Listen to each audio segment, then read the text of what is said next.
Bismillah, elhamdülillah ve salatu ve selam ala Rasulillah. Rabbi şrah li sadri ve yessir li emri ve hlul uqdatan min lisani yafqahu qawli. Usul fiqh dersimizning davomi. Qur'on haqida gap ketayotgan. El-faslu salisu 3-fasl al-mu'arrabu fil Qur'oni. Qur'onda arablashgan so'zlar. Ba'zi olimlar Qur'on Karimda ajam lafzining borlig'ini inkor qiladi. Ya'ni arabdan boshqa millatninki tilidan kelib qolgan so'zlarning borlig'ini inkor qiladi. Chunki ular Alloh taolaning bilisanin arabiyyin mubin, biz Qur'on Karimni ro'shan arab tili bilan nozil qildik degan so'zini dalil qiladi bu so'zga. Lekin ahli lug'a, ya'ni lug'at olimlari, arab tili olimlari Qur'ondagi nurg'ulg'an a'lam, ya'ni xos ismlarning, odamlarning, shaxslarning xos ismlariningki ajam tilidan kirganligiga ijmoga keladi. Shuning uchun ular Musa, Isa, Idris, Ibrohim qatorliqlarga o'xshash xos ismlarni, shaxslarningki xos ismlarini sarfdan cheklaydi, surinishni cheklaydi. Shunga o'xshash mamnu min as-sarfningki muomalasini qiladi. Mush ismlar va unga o'xshagan boshqa ismlar. Yana uningdan boshqa nurg'ulg'an hadari lafzilar, masalan istabraq, qistas, sirat, ibriq, dinarga o'xshash yangi zamoncha lafzilar deymiz bularni. Mushularnimi ajam tildan kirgan deb qaraydi. Va bulardan boshqa tafsirshunos olimlar tilga olgan va arab tili, lug'at olimlari tilga olgan ba'zi ismlar bor. Buning ma'nosi hargizmi Qur'on ajam tilida deganlik bo'lmaydi. Qur'on ajam tili bor deganlik bo'lmaydi. Balki u lafzi ajam lafzi. Bu deganlik bu lafzlar aslida tigi tahtidan boshqa millatdan kirgan, ajam tilidan kirgan. Arablar buni qabul qilgan, o'zlarininki tiliga, arab tiliga kirgizib olgan. Hatto bu so'zlarni ular o'zgartib, o'zlarining tilining vazniga va harflarininki maxraj chiqish o'rinlariga muvofiqlashtirgan. Shuning bilan ular simat va malamih jihatlardan, ya'ni tus jihatdan xuddi arab tilidaklam, arab tilidagi so'zdaklam bo'lib ketgan. Gerçi bu so'zlar asl tegi-tektidan ajam tilidan qabul qilingan so'zlar bo'lsa-mu. Buning misoli bu xuddi bir turdagi kishilar boshqa bir turdagi kishilarning orasida yashab, vaqt o'tgan sari shularning qatoridan bo'lgan bir odam, shularning qatoridan bo'lgan bir turga aylanib ketgan o'xshash. Ogohlantirish bu tur haqida, ya'ni Qur'ondagi arablashgan so'zlar degan bu tur haqida Abu Mansur al-Javaliqi degan o'zining mashhur Shifa'ul Alil fil Mu'arrab va Tahlil degan mashhur kitobini yozgan. Shuni murojaat qilib baqsanglar bo'ldi. Uningdan keyingi mazmun 4-fasl Qur'ondagi nasx bo'lish, ya'ni amaldan qoldirish va amaldan qoldirilish haqida. Sura Baqarada Alloh taolaning mana so'zlari kelgan. Ma nansakh min ayatin aw nunsiha na'ti bi khayrin minha aw misliha alam ta'lam anna Alloha ala kulli shay'in qodir. Biz qanday bir oyatni amaldan qoldirsak yoki uni unutildirsak, uningdan yaxshisini keltiramiz yoki o'qishini keltiramiz. Bilmamsanki Alloh taolo har narsaga qodirdir. Yana suratul Nahlda Alloh taolaning va iza baddalna ayatan makana ayati wallahu a'lamu bima yunazzilu qalu innama anta muftar bal aktharuhum la ya'lamun qul nazzalahu ruhul qudus min rabbika bil haqqi liyusabbital ladzina amanu degan so'zi kelgan. Ya'ni biz bir oyatning o'rniga boshqa bir oyatni almashtirsak, Alloh taolo nimaninki nozil qilishni Alloh taolo o'zi biladi, ang biladi. Ular deydiki, sen yolg'ondan to'qig'uchi, bo'hton qiluvchi deydi. Balki ularning ko'pinchisi bilmaydi. Aytqinki, uni Ruhul Qudus, ya'ni Jibril alayhissalom Parvardigoring tarafdan ib tushgan, haq bilan ib tushgan. Liyusabbital ladzina amanu, mu'minlarni texmi mustahkam qilish uchun. Yana Sabbih isma robbikal a'la degan surada Alloh taolo sanuqri'uka fala tansa illa ma sha Alloh degan. Ya'ni biz sana Qur'onni o'qib beramiz, unutib qolmaysa, Alloh taolo xohlaganlardan boshqa, ya'ni Alloh xohlagan ba'zi oyatlarni sana unutildiramiz. Musha sababli ulamolar Qur'on Karimda vahiy nozil bo'layotgan mazgilda nasxning yuz berganligini isbotlagan. Olimlar nasxning yuz berganligini isbotlashimi, o'tirib qo'yishmi, ammo yana bir qism olimlar qadimda va hozirda Qur'onda amaldan qoldirilish borlig'ini inkor qiladi. Ularning bu so'zga biz qarashimiz loyiq emas, qaramaymiz, chunki bu o'zbashimchilik qilishdir. to'g'ri emas, ya'ni bularning nasx yo'q degan gapi to'g'ri emas. Ta'rifun nasxi, nasxning tunishtirilishi. Nasx deganimiz Alloh taolaning hukmlaridan bir hukmni o hukmdan keyin kelgan bir xitob bilan amaldan qoldirishi, ko'tarib o'tishidir. Nasxning misollaridan Baytul Maqdisning qibla ekanligi amaldan qoldirilib, qiblani Ka'ba qilib bekitibdi Alloh taolo. Yana buning misollaridan jangda ilgari bir musulmon, bir mo'min 10 kofirga qarshi sabit turish oyati keyin kelgan oyatlar bilan amaldan qoldirildi. O bo'lsa-mu bir musulmonninki 2 kofirga qarshi sabit bo'lib turishi. Sura Anfalning oxirgi suralarida bor. Ondan boshqa yana Makka oyatlarida kelgan musulmonlarninki agar kofirlar musulmonlarga aziyat bergan vaqtida kofirlarni afu qilib etish, ya'ni ular bilan urushmaslikninki vojib ekanligidan iborat bu hukmning amaldan qoldirilishi. Alloh taolo o oyatni musulmonlarga kofirlarga qarshi qital qilishga ijozat berish bilan amaldan qoldiribdi. O bo'lsa-mu mono so'z orqali uzina lillazina yuqataluna bi annahum zulimu va innalloha ala nasrihim laqadir. Alloh taolo urush qilingan kishilarga ular zulm qilinganligi uchun ijozat qilindi. Ya'ni ularning kofirlarga qarshi urush qilishiga Alloh ijozat berdi. Alloh taolo ularga nusrat berishga, yordam berishga jazman qodirdir. Nasx qilinishdagi hikmat bizga maxfiy emas. Chunki shariat tadrijiy holda yo'l qo'yilgan. Uni kishilarning qabul qilish oson bo'lish uchun va amal qilishi oson bo'lish uchun.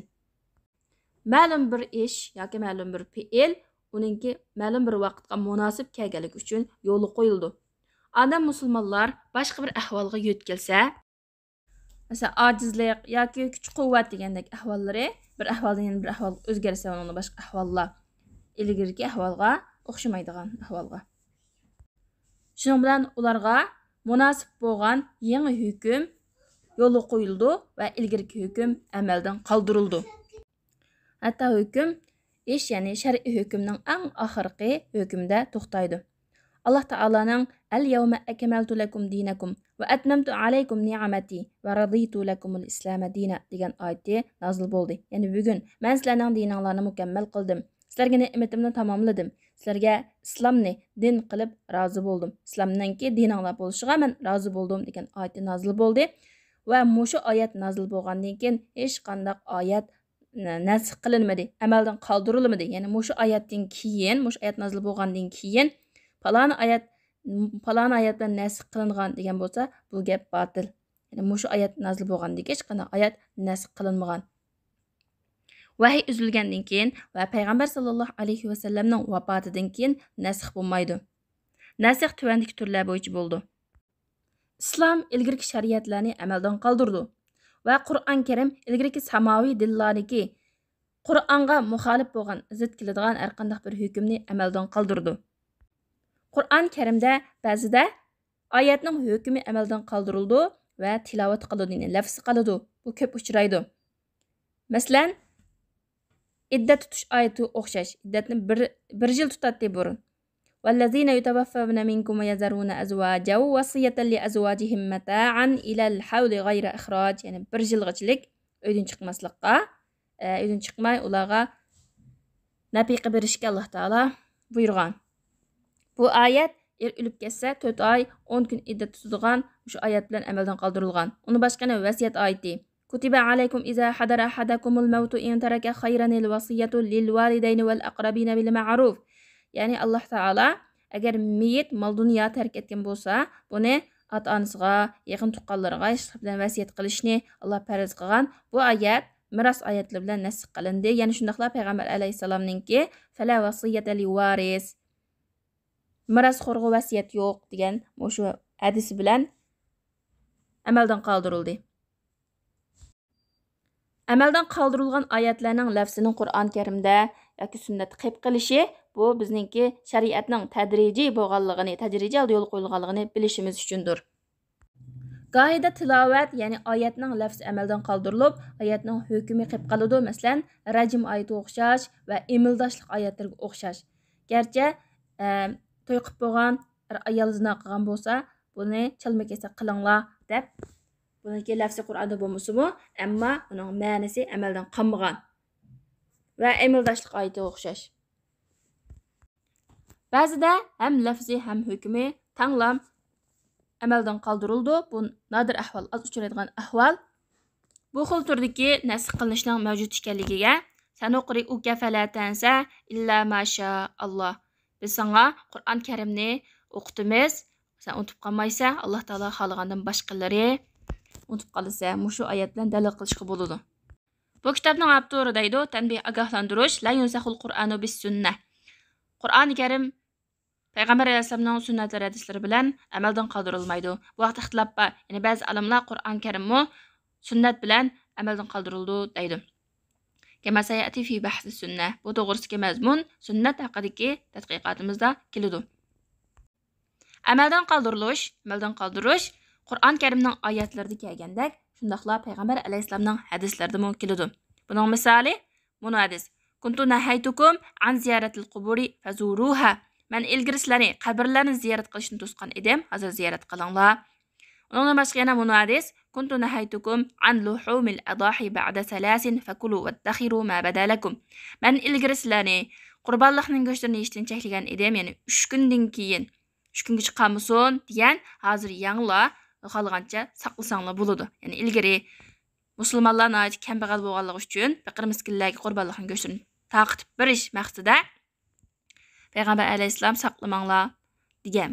Ondan keyin musulmonlarning ahvoli yaxshilangandan keyin xohlagancha saqlasanglar bo'ladi degan. Bu keyingi so'zi oldingi so'zni nasx qilgan. Yana bir ogohlantirish. Nasx haqidagi tadqiqot to'g'risida texmi cho'nqurlagan, texmi kengaygan holatda bilimga erishmoqchi bo'lganlar va Qur'on Karim tadqiqotlarininki boshqa tadqiqotlarda texmi cho'nqurlab bilimga erishmoqchi bo'lganlar Ulumul Qur'on fanlari haqidagi kitoblarga va xosatan tuvandagi kitoblarga murojaat qilib baqsanglar bo'ladi. Qur'on haqidagi oxirgi va 5-fasl iqroratul Qur'ani. Qur'onning iqrorlari, ya'ni sukut qilgan yoki kuchlantirilmagan ya rad qilmagan ishlar. Alloh taolo bayon shaklida keltirgan, bayon qilib eslabdilar. Bayon qilib keltirgan hukmlar, bayon qilib keltirgan ishlarningki hujjat bo'lishida buningda qat'iy mushkil yo'q.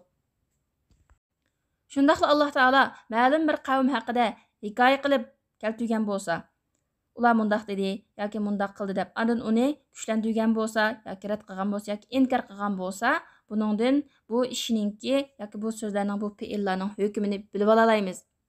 Masalan, Alloh subhanahu va taolo Sulaymon alayhissalom uzumzorlikdagi uzumlarni vayron qilayotgan qo'ylarni shu üzüm egasiga hukm qilib berdi. Alloh taolo buni maqtadi.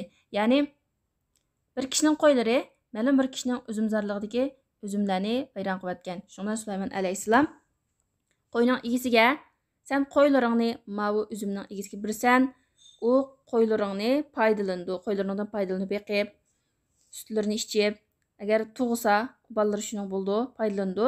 Toki sen üzümzorlikni o'ngshab, asldagi holatiga akab bersa, shu chaqchilik qo'ylarni, sen qo'ylaringdan bu foydalandi, sen üzümzorlikni o'ngshash deb hukm qilib bergan, Alloh taolo maqtagan. Hatta yauda kama kana. Üzümzorlik asli holatiga kelishlik qo'yni buyurib bergan üzümzorlikning egasiga. Ya'ni shunday qilib Alloh taoloning ashabi sabt, ya'ni yahudiylarningki hiyla ishlatganliklari uchun ularning hiylasini rad qilgan. Bulardan hiyla ishlatishning haromligini bilib olaymiz. Ammo Qur'on Karim sukut qilgan, yoki kuchlantirmagan, yoki raddiya bermagan, rad qilmagan ishlarga kelsak, va yoki sahih sunnatdami bu hukmninki xilofi, ya'ni aksi qarim-qarshi bayon qilingan bo'lsa, u chaqda bu hujjat bo'ldi. Ya'ni Qur'on Karim sukut qilgan hukmlar bo'lsa, hujjat bo'la oladi. Masalan, ashabun nar, do'zaxga kirgan kishilarning so'ziga o'xshash. Ularga masalakakum fi saqar, qalu lam nakum minal musallin va lam naku nut'amul miskin. Biz namoz o'qimagan to'q, do'zaxga kirishimizning sababi miskinlarga taom bermagan to'q degan. Mushningdan namozning asli kofirlarga farz ekanligidan iborat bu hukm chiqadi. Alloh taolo bu yerda namoz Kafirlarga fariz bularning gapi to'g'ri demadi. Faqat xabar berdi bularning gap so'zlarini xabar berdi. Yoki bularning gaplari xato demadi, sukut qildi. Shuning uchun kafirlarga namoz asli farizdi degan hukm mushu oyatdan chiqadi. Va innama kanal amru kazalik. Yani bunda bo'lishi Qur'onning iqrorotlaridan bizning hujjat elishimiz, Qur'on sukut qilishlarni hujjat elishimizningki sababi, chunki Qur'on Karim haq bilan botilni ayiruvchi Furqon kitobi, hidoyat kitobi va nur kitobidir. Shunga Qur'on Karim bir ishni bayon qilib keltirib qo'yib, yana botil bo'lgan bir ishni keltirib qo'yib, anandan keyin uni bayon qilib bermasdan sukut qilgan bunday kitob emas. Botil ishga sukut qilmaydi. To'g'ri bo'lganligi uchun, shu hujjat bo'lganligi uchun shunga sukut qilgan. Ogohlantirish. Bu masalada texnik kengaygan holda bilimga erishmoqchi bo'lgan kishilar bizningki Af'alur Rusul degan kitobningki Alloh taolaning taqrirotlari nomli mushu mabhas tadqiqot haqidagi mushu mazmunlarga murojaat qilsa bo'ladi. Bu kitobningki 155 bitidan 162 bitigacha bo'lgan orliqda ekan, ikkinchi qismgan kitobningki. Shuna qilib shar'iy ahkamlarning birinchi dalili Qur'on haqidagi mazmunlar, ya'ni bu kitobdagi mazmunlar oxirlashib, hamda ikkinchi dalil sunnatga keldik. Subhanakallahumma bihamdik ashhadu an la ilaha illa anta astaghfiruka va atubu ilayk.